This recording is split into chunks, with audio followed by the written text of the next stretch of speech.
Greetings, it's Harriet here. I hope you're all keeping well. Welcome back to MyfanwyNia studio here in Leitrim's Iron Mountains. Today I am sharing one of my recent character drawings in colouring pencil. I'm working on a sheet of grey-toned mixed media paper by Strathmore. This paper has a nice weight at 300 GSM. However, I must say, despite this paper's heavy weight, I found the surface of this a little too smooth and lacking any texture for colouring pencils. But I persevered with it anyway. With smooth surface paper such as this, I often find the artwork's finished surface appears more shiny as the pencil medium sits on the surface of the paper differently than it would if the paper had more tooth.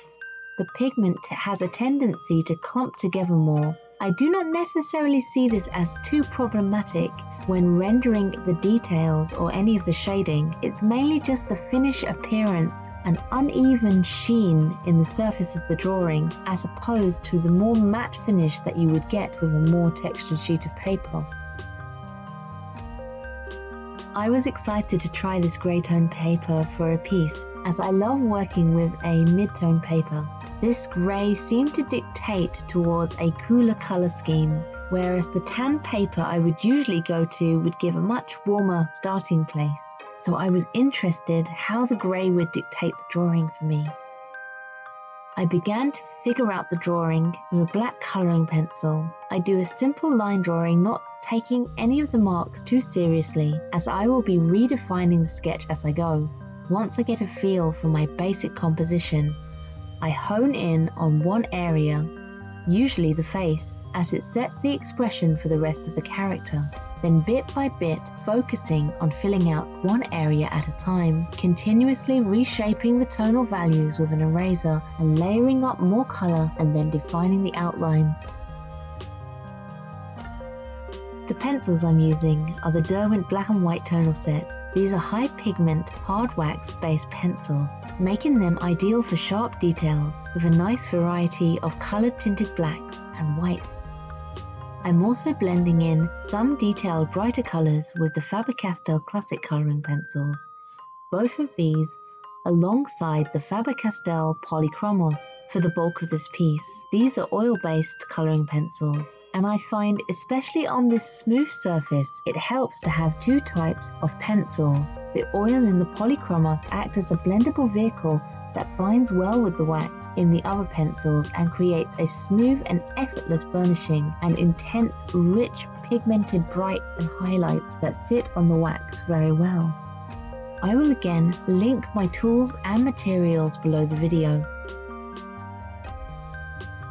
This drawing is a little character wearing a face mask. She is holding a lucky 4-leaf clover. In this part of the world, a 4-leaf clover is considered very lucky. It is said that 1 in 5,000 clovers have 4 leaves, so they are apparently findable. Although I have never found one myself, I do have a friend who has an impressive collection of them in a folder. She had so many of them, I thought it must be some kind of trickery, but she assured me that they are all real. Some folk traditions assign different attributes to each leaf of the clover. The first one representing hope, the second stands for faith, and the third for love. The fourth leaf brings luck to the finder. It is also told here in some Irish folklore that carrying a 4-leaf clover grants the power to see the fairy folk. I drew this following a week of uncertainty. Like in many countries globally, Ireland has closed the schools and the country is in a degree of lockdown, as all non-essential businesses have closed and all non-essential trips have been banned. However, we are allowed to go to the shop for food as long as we observe social distancing. My character is a consideration and a juxtaposition of a few elements. She is wearing a cute nightdress, as many of us are staying home and I am sure are cozying around in our nightwear. Hoping for the best, she is holding her little 4-leaf clover for luck. Amidst the current climate of mass fear, she is also being very cautious and wearing a little mask. There has been a shortage globally of protective masks, along with the importance of the supply of medical quality ones being needed to be preserved for the healthcare workers who are needing them most. I spent a little time this week sewing some masks for my family for the few times that we needed to go out for supplies.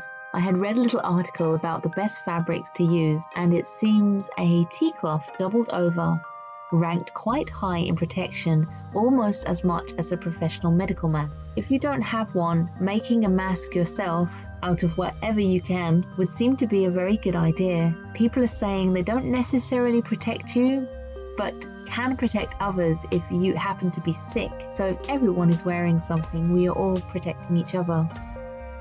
Another element of my character, somewhat intertextual to this current outbreak, I drew a ring of roses around her head. The ring of roses is a little reference to that old nursery rhyme, Ring Around the Rosie, which was a little rhyme that had long been thought of, although disputed, to have hidden meanings that derived from the not so delightful historical Black Plague, which killed over 25 million people during the 14th century. Ring around the rosy, a pocket full of posy, a tissue, we all fall down. The ring around the rosy is said to refer to the round, rosy rash, which was the first symptoms of the Black Death in the 1400s, and the practice of carrying flowers and placing them around for protection is described in a pocket full of posies, and a tissue, or in some variants of the rhyme, ashes, is an imitation of a sneezing sound made by an infected person. And finally, we all fall down, describing the many dead resulting from the Black Death.